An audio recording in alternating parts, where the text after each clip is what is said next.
그때 술래가 포기하고 이렇게 외칩니다. 뭐라고 외칩니까? 맞습니다. 못 찾겠다 꾀꼬리를 외치게 되죠.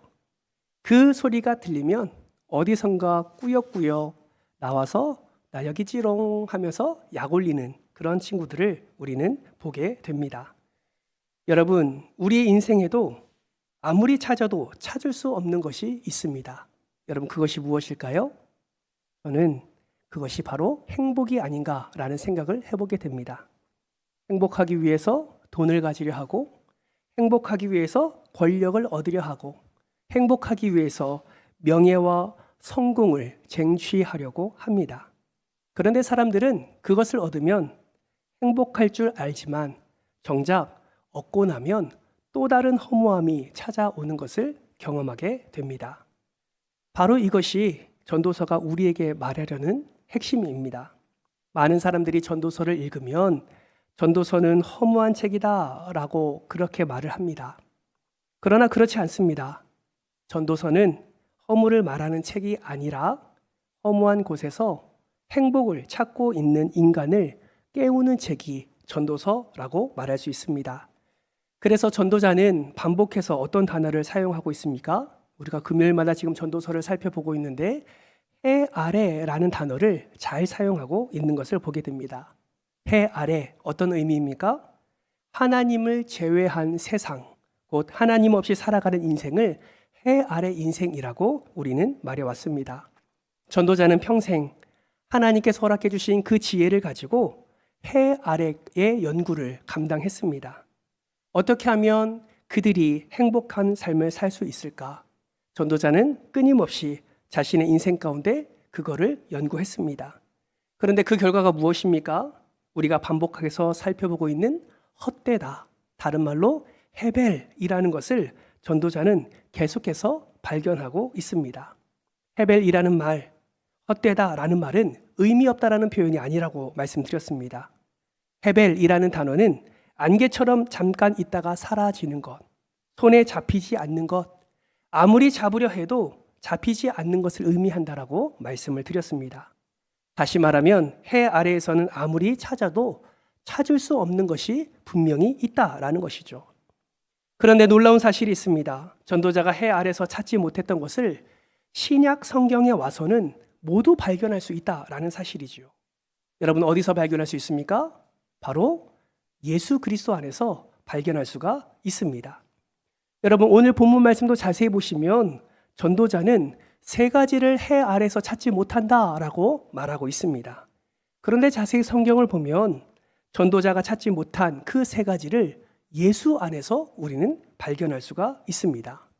여러분, 오늘 본문에서 전도자가 찾지 못한 이 세 가지, 그리고 예수 안에서 찾을 수 있는 이 세 가지, 그것은 과연 무엇일까요? 우리는 이 질문을 가지고 해 아래에 없고 그리스도 안에 있는 것이 무엇인지를 함께 살펴보려고 합니다. 바라고 소망하기는 오늘 말씀을 속에서 예수 그리스도 안에서 이 세 가지의 은혜를 발견하는 놀라운 복이 임하기를 주님의 이름으로 축복합니다. 해 아래에는 없지만 예수 안에 있는 첫 번째는 무엇일까요? 그것은 바로 참된 위로입니다. 오늘 본문 1절 말씀 우리가 읽었지만 같이 한번 우리 합독해 볼까요? 1절 말씀을 같이 한번 읽습니다. 시작! 내가 다시 해 아래에서 행하는 모든 학대를 살펴보았도다. 보라, 학대받는 자들의 눈물이로다. 그들에게 위로자가 없도다. 그들을 학대하는 자들의 손에는 권세가 있으나 그들에게는 위로자가 없도다. 여러분, 1절 말씀에서 전도자가 반복해서 말씀하고 있는 것이 무엇입니까? 그들에게 무엇이 없도다? 위로자가 없도다. 그들에게 위로자가 없도다. 반복해서 말하고 있습니다. 왜 이것을 반복하고 있을까요? 전도자는 앞서 연구했다 하지 않았습니까? 동과 서, 남과 북을 바라봐도 그 어떤 사람도 진정한 위로자를 찾지 못했기 때문에, 그 위로자가 없기 때문에 결국 위로받아야 할 사람들이 위로를 받지 못하는 것을 발견했기 때문에 그렇게 그들에게 위로자가 없도다라고 말할 수밖에 없는 것입니다. 여러분, 지금 이 세상도 그렇지 않습니까? 지금도 우리는 기쁨으로 예배하고 있지만 어떤 이들은 지금도 눈물을 흘리고 있습니다. 얼마나 많은 사람들이 눈물을 흘리고 있는지 모릅니다. 최근에 병원 신방을 참 많이 갔습니다. 병원에 가면 병으로 우는 사람이 얼마나 많은지 몰라요. 장례식장에 가면 사랑하는 사람을 잃고 우는 이들이 얼마나 많은지 모릅니다. 사업에 실패해서 우는 자가 있고 자녀 또는 부모 때문에 우는 자가 있습니다. 그런데 문제는 무엇입니까? 우는 사람은 많은데 진심으로 위로해 줄 자가 없다라는 것입니다. 더 안타까운 것은 무엇입니까? 권세 있는 사람들이 오히려 사람들의 눈물을 더 많이 흘리게 한다라는 것이죠. 1절 말씀에서 무엇을 말씀했습니까? 그들을 학대하는 자들의 손에는 권세가 있으나 라고 말씀을 합니다. 여러분, 하나님이 권세를 주신 이유는 무엇일까요? 그 권세를 주신 목적은 사람을 살리라고 주신 것이죠. 하나님이 지혜를 주시고 물질을 주신 이유는 무엇입니까?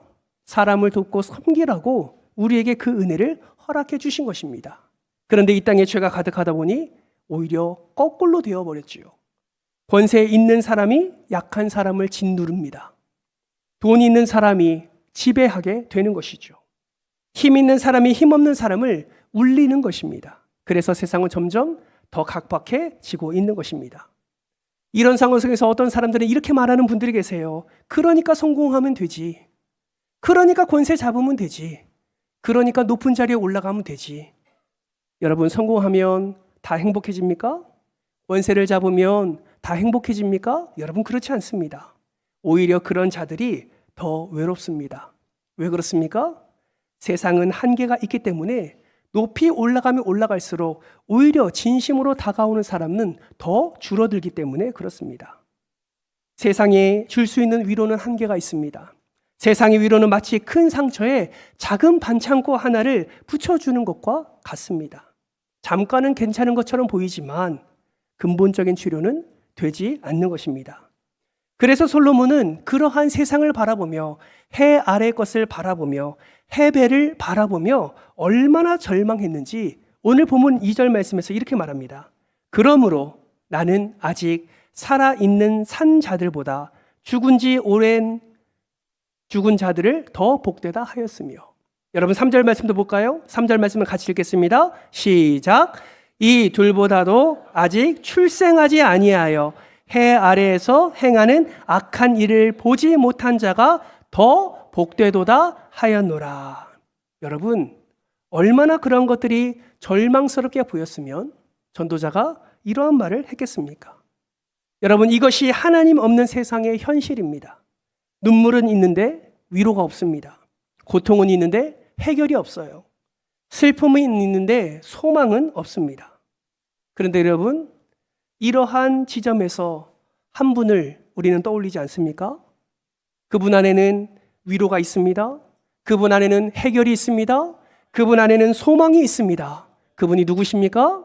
바로 예수 그리스도시죠.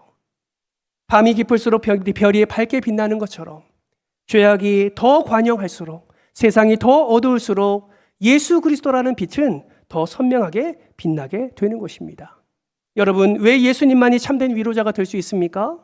예수님은 우리의 슬픔을 구경하는 분이 아니시기 때문입니다. 예수님은 우리의 슬픔을 대신 지시는 분이시기 때문입니다.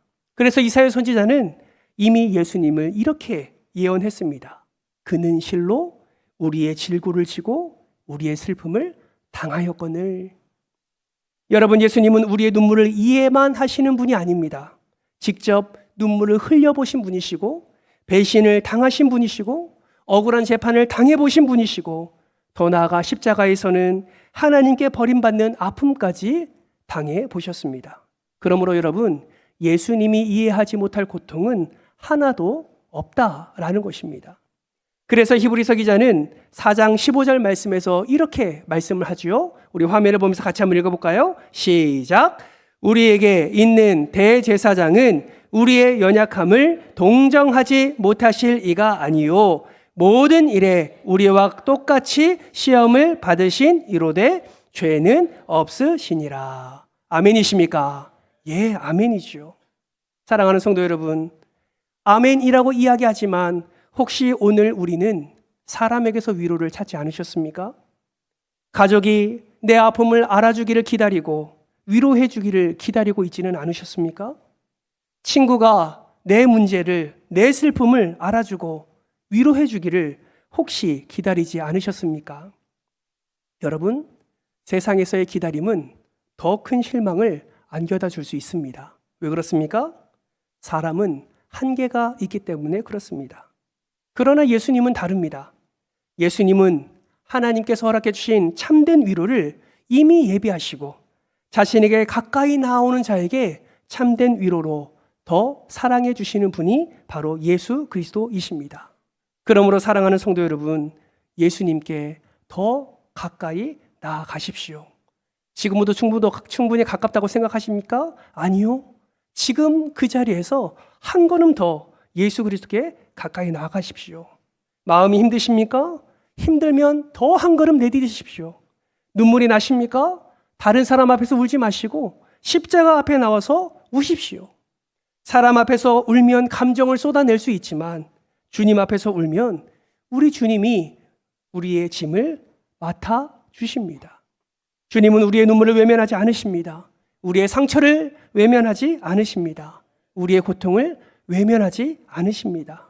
그래서 마태복음 5장 4절에서 예수님이 이렇게 약속하셨잖아요. 애통하는 자는 복이 있나니 그들이 무엇을 받을 것이며 위로를 받을 것이며. 그러므로 사랑하는 성도 여러분, 기억하십시오. 해 아래에는 참된 위로가 없습니다. 그러나 그리스도 안에는 참된 위로가 있습니다. 세상은 우리의 눈물을 닦아줄 수 없습니다. 세상은 우리의 상처를 근본적으로 치유할 수 없습니다. 그러나 예수님은 하실 수 있습니다. 우리의 상처를 싸매주실 뿐만 아니라 예수 그리스도 안에서 참된 위로를 허락해 주십니다. 그러므로 바라고 소망하기는 예수 안에서 날마다 참된 위로를 경험하시기를 주님의 이름으로 축복합니다. 해 아래는 없지만 예수 안에 있는 두 번째는 무엇이냐면 바로 참된 평안입니다. 사랑하는 성도 여러분, 평안하시기를 소망하십니까? 예, 저도 소망합니다. 그래서 사람들은 어떻게 합니까? 평안히 살기 위해서 열심히 돈을 법니다. 평안히 살기 위해서 건강관리도 하고요. 평안히 살기 위해서 노후도 준비합니다. 그런데 여러분 한번 생각해 보십시오. 오늘날 우리는 과거보다 훨씬 풍요롭게 살고 있습니다. 오늘날 우리는 의료기술도 훨씬 더 발전했어요. 생활은 훨씬 더 편리해졌습니다.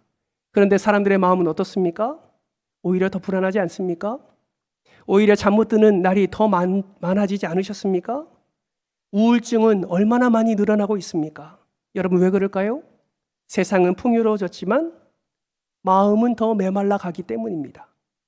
그래서 솔로몬은 오늘 보면 6절 말씀에서 아주 놀라운 이야기를 우리에게 전해줍니다. 6절 말씀을 같이 한번 읽어볼까요? 시작. 두 손에 가득하고 수고하며 바람을 잡는 것보다 한 손에만 가득하고 평온함이 더 나으니라. 여러분 잘못된 말씀 아닙니까? 우리는 어떻게 생각합니까? 한 손만 가득하는 것이 행복하다 생각합니까? 두 손이 가득한 것이 행복하다 생각합니까? 우리는 두 손이 가득한 것을 행복이라 말합니다. 우리는 두 손이 가득한 것을 풍요라 말하고요. 우리는 두 손이 가득한 것을 성공이라고 말해요. 그런데 여러분 솔로몬은 그렇게 말하지 않습니다. 두 손이 가득한 것보다 한 손만 가득하고 평온함이 더 낫다라고 말하고 있습니다. 여러분 왜 두 손이 가득한데 한 손만 가득한 것이 평온하고 평온함이 더 낫다고 말하고 있을까요? 그것은 바로 우리의 욕심 때문에 그렇습니다. 우리는 한 손에 있는 것이 두 손 되기를 원하고 두 손에 있는 것이 차고 넘치기를 바라는 것이 우리의 마음입니다. 사람의 욕심은 끝이 없습니다. 그래서 조금 벌면 행복할 줄 알았는데 벌고 나니까 부족함을 느끼는 것이죠. 조금 더 큰 집에 가면 행복할 줄 알았는데 가고 나니까 더 큰 집이 보이게 되는 것입니다. 그래서 만족도 없고 평안도 없는 것입니다. 여러분 하나님이 우리에게 왜 두 손을 주셨을까요? 왜 우리에게 두 손을 주셨을까요? 저는 이렇게 생각합니다. 한 손은 하나님께 받은 은혜를 붙드는 손이고 다른 한 손은 이웃을 섬기라고 허락해 주신 손이라고 생각을 합니다. 그런데 사람들은 어떻게 살아갑니까? 두 손을 움켜쥐고 놓지 않지요. 두 손이 항상 다 가득 차 있습니다. 그러다 보니 가족이 울고 있어도 위로할 손이 없는 것이죠. 어려운 사람이 찾아와도 도와줄 손이 없는 것입니다. 교회에서 섬기자고 해도 헌신의 손이 없는 거예요. 왜 없습니까? 이미 두 손 가득 쥐고 있기 때문이죠. 그러나 하나님은 말씀하십니다. 한 손을 비워라. 한 손을 비워라. 왜입니까? 그 손으로 다른 이의 눈물을 닦아주라는 것입니다. 그 손으로 사랑을 나누라는 것이고요. 그 손으로 하나님의 일을 감당하라라는 것입니다. 이미 우리의 영혼은 이런 하나님의 뜻을 잘 알고 있습니다. 근데 우리의 이성은 어떻게 하고 있습니까? 이런 하나님의 음성을 외면하고 무시하고 있는 것이죠. 외면하고 무시하면 어떻게 됩니까? 겉으로는 잘 살게 보입니다. 마치 풍요로워 보입니다. 성공한 것처럼 보입니다. 그런데 그 속은 점점 마음이 불안해집니다. 잠을 이루지 못하는 것이죠. 기쁨이 사라지게 되는 것입니다. 현대인의 모습이 바로 이런 것이죠. 겉은 화려해 보이는데 속은 공허하고, 겉은 풍족해 보이는데 속은 메말라 있는 것입니다. 왜 그렇습니까? 하나님의 뜻을 외면하고 무시한 채 살아가고 있기 때문에 그렇습니다. 여러분, 마르다와 마리아 잘 알고 계시죠? 마르다는 두 손이 가득했습니다. 항상 바빴습니다. 손님 대접하느라 정신이 없습니다. 분주합니다. 그런데 마음은 어떻습니까? 예수님께 원망의 마음을 품습니다. 동생에게 화를 내지요. 불평을 고백합니다. 왜 그렇습니까? 손은 가득했는데 그의 마음은 평안하지 않았기 때문입니다. 반면에 마리아를 생각해 보십시오. 예수님 발 앞에 앉아 있습니다. 그의 손에는 아무것도 없습니다. 그러나 마음에는 평안이 있습니다. 그래서 예수님은 이렇게 말씀하시죠. 마리아는 이 좋은 편을 택하였으니 빼앗기지 아니하리라. 사랑하는 성도 여러분, 평안은 많이 가진다고 해서 오는 것이 아닙니다. 평안은 예수님 곁에 있을 때 오는 것입니다. 아멘이십니까? 평안은 두 손에 가득 채운다고 해서 오는 것이 아니라 예수 그리스도께 더 가까이 나아가 그 품에 안길 때에 진정한 평안의 은혜를 누리게 되는 것입니다. 그래서 예수님이 십자가 지시기 전에 제자들에게 이렇게 얘기하잖아요. 요한복음 14장 27절 말씀, 우리 같이 한번 읽어볼까요? 요한복음 14장 27절 말씀입니다. 시작. 평안을 너희에게 끼치노니 곧 나의 평안을 너희에게 주노라. 내가 너희에게 주는 것은 세상이 주는 것과 같지 아니하니라. 여러분, 우리가 집중해야 될 단어가 있어요. 예수님은 그냥 평안을 준다라고 이야기하지 않고 나의 평안을 준다라고 말씀하고 있습니다. 세상의 평안은 조건이 유지될 때만 평안해집니다. 돈이 있어야 평안하고 건강해야 평안하고 문제가 없어야만 평안하지요. 그러나 예수님의 평안은 다릅니다. 폭풍 가운데도 평안하고 질병 가운데도 평안하고 환난 가운데도 평안합니다. 왜 그렇습니까? 환경이 아니라 예수님이 함께 계시기 때문입니다. 여러분 생각해 보세요. 갈릴리 바다에 풍랑이 일어납니다. 제자들은 죽을 것 같습니다. 그런데 예수님은 어떻게 하고 계십니까? 배에서 주무시고 계셨습니다. 왜 그렇습니까? 예수님 안에는 폭풍보다 더 큰 평안이 있었기 때문입니다. 그 평안을 제자들에게 나누어 주신다고 약속하셨습니다. 사랑하는 성도 여러분, 혹시 지금 마음이 불안하십니까? 염려와 걱정이 떠나지 않으십니까? 그렇다면 더 많이 가지려고 애쓰지 마시고 예수께 더 가까이 나아가려고 애쓰시기를 바랍니다. 왜냐하면 평안은 오직 그리스도 안에 있기 때문입니다. 바라고 소망하기는 예수 안에서 날마다 참된 평안을 누리시기를 주님의 이름으로 축복합니다.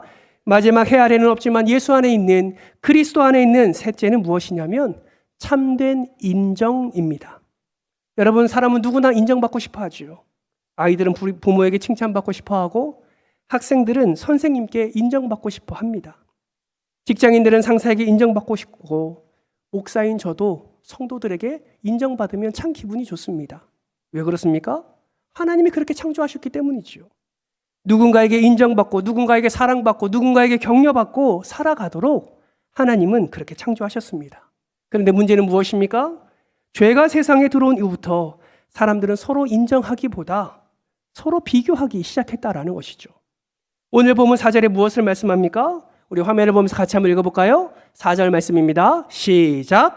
내가 또 본즉 사람이 모든 수고와 모든 재주로 말미암아 이웃에게 시기를 받으니 이것도 헛되어 바람을 잡는 것이로다. 여러분, 참 안타까운 말이죠. 서로를 인정하면 참 좋겠는데 해 아래 것을 연구한 솔로몬 전도자는 지금 무엇을 말하고 있습니까? 사람이 열심히 노력하고 밤잠을 줄여가며 공부하고 그래서 성공의 기쁨을 누리면 돌아오는 것은 칭찬과 격려가 아니라 시기와 비교, 질투라는 것입니다. 여러분, 우리는 흔히 성공하며 많은 사람들이 박수 쳐줄 거라고 생각하지만 그 박수의 한계가 분명하지요. 현실은 박수가 아니라 오히려 시기와 질투, 그래서 관계에 더 멀어짐을 경험하게 됩니다. 진심으로 기뻐해 주는 자가 많지 않다라는 것이죠. 그래서 이런 말이 있습니다. 성공의 종착역은 외로움이다 라는 말이 있습니다. 왜 그렇습니까? 높은 자리에 올라갈수록 나를 축하해 주는 자보다 나를 끌어내리려는 사람이 더 많기 때문입니다. 그래서 어떤 사람은 아예 포기합니다. 그 모습을 본 솔로몬은 또 다른 사람을 5절에서 소개하지요. 뭐라고 말씀합니까? 우매자는 팔짱을 끼고 있으면서 자기의 몸만 축내는도다. 팔짱을 낀다는 것은 그저 단순히 이러한 자세를 말하는 것이 아닙니다. 팔짱을 낀다는 것은 일손을 놓는다, 아무것도 하지 않는다 라는 뜻입니다. 이런 거죠. 열심히 살아봤자 뭐해? 성공해봤자 뭐해? 욕망 먹는데 괜히 앞서 나섰다가 시기만 봤잖아. 난 그냥 적당히, 난 그냥 없는 듯 있는 듯 그냥 그렇게 살래. 이렇게 인생을 포기하는 사람을 의미하는 것입니다. 여러분, 이것이 정답입니까? 아니죠. 그러한 자를 향해서 솔로몬은 자기 몸만 축낸다라고 말하고 있는 것입니다. 시기 받는 것이 두려워서 아무것도 하지 않는 것도 어리석은 인생이다라고 분명히 말해주고 있는 것입니다. 그러므로 우리는 성공 때문에 교만해서도 안 되고 실패 때문에 주저앉아서도 안 된다라는 것입니다. 그러면 어떻게 해야 됩니까? 참된 인정을 허락해 주시는 예수 그리스도께로 우리는 나아가야 된다라는 것입니다. 참된 인정을 이야기할 때 저는 스데반을 떠올렸습니다. 복음을 전하는 스데반이 돌에 맞아서 죽게 됩니다. 거짓 증인으로 몰아세우고 그렇게 조롱하면서 그렇게 돌로 그를 박해했습니다. 여러분, 스데반이 죽어갈 때에 어떤 일이 일어났습니까? 스데반이 하늘을 보자 하늘에서 예수 그리스도께서 하나님 우편에 서신 것을 보았노라 라고 스데반은 말을 합니다. 여러분, 성경을 보면요, 예수 그리스도께서는 보통 하나님 우편에 어떻게 하고 계십니까? 앉아 계신다라고 표현이 많이 나오고 있습니다. 그런데 스데반이 순교할 때는 인자가 하나님 우편에서 서 계신대요. 여러분, 이것은 무엇을 의미합니까? 성경학자들은 주님께서 충성된 종을 맞이하기 위해서 일어나셨다라고 해석을 합니다. 세상은 돌을 던졌지만 예수님은 일어나 맞아 주셨습니다. 세상은 실패자라고 조롱했지만 예수님은 잘 왔다라고 맞이해 주시는 것입니다. 여러분, 이것이 우리의 소망이 되어야 합니다. 왜 그렇습니까? 우리도 언젠간 우리 주님 앞에 설 날이 있기 때문이지요. 사랑하는 성도 여러분, 누구의 칭찬을 듣고 싶으십니까? 세상의 박수입니까?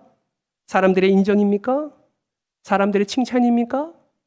물론 그것도 우리의 마음을 때로는 위로하고 그 격려가 우리의 감정을 기분 좋게 할 수 있지만 우리가 가장 듣고 싶어 해야 할 음성은 다른 것이 아니라 예수님의 음성이라는 사실을 반드시 기억하시기를 바랍니다. 저는 소망합니다. 저도 마찬가지고 여러분도 마찬가지고 우리가 힘써 이 땅에서의 사명을 잘 감당하고 우리 주님 앞에 서는 그날, 마태복음 25장에서 주님이 말씀하신 것처럼 잘하였도다 착하고 충성된 종아, 잘하였도다 착하고 충성된 종아. 여러분, 이것이 참된 인정 아닐까요? 사랑하는 성도 여러분, 이 한마디가 세상의 어떤 칭찬과 인정보다 가장 가치 있고 우리에게 가장 좋은 한마디가 될 줄 믿습니다. 그러므로 사랑하는 성도 여러분, 많은 사람들이 잘할 때에 시기와 질투가 아니라 박수와 칭찬과 격려해 주십시오. 그러나 우리 스스로는 그러한 박수 때문에 박수가 없다 하여 그 기쁨이 사그러드는 것이 아니라, 박수가 없다고 하여 낙심하는 것이 아니라 오직 하나님의 칭찬을 생각하며 인정을 생각하며 끝까지 우리는 주님의 길, 그 믿음의 길을 걸어가야 될 줄 믿습니다. 그리스도인은 사람의 칭찬을 먹고 사는 사람이 아니라 하나님의 은혜를 먹고 사는 사람입니다. 그러므로 끝까지 믿음의 길을 걸어가시고 어떤 상황에서도 낙심하지 마시고 포기하지 마시고 주님께서 반드시 잘하였다다 착하고 충성된 종아 말씀하실 그날을 소망하면서 우리가 믿음의 여정을 걸어가시기를 주님의 이름으로 축복합니다. 말씀을 맺습니다. 우리는 오늘 해 아래는 없고 예수 그리스도 안에 있는 세 가지를 함께 살펴보았습니다. 예수님 안에 있는 것이 무엇이었습니까? 참된 위로였고 참된 평안이었고 참된 인정이었습니다. 이것은 우리에게 꼭 필요한 은혜입니다. 오늘 이 시간 기도하실 때 날마다 주님 주 안에서 이 놀라운 은혜를 맛보게 하여 주옵소서. 오늘의 삶 속에서 매일 하나님의 은혜를 사모하며 진정한 위로와 평안과 인정을 누리며 그 은혜 가운데 기쁨으로 살아가는 사명 감당하는 내가 될 수 있도록 은혜를 더해 주옵소서. 이 기도와 우리의 삶 속에서의 누리는 그 은혜로 말미암아 하나님께 더 영광 올려드리는 진정한 예수님의 제자들 되시기를 주님의 이름으로 축원합니다.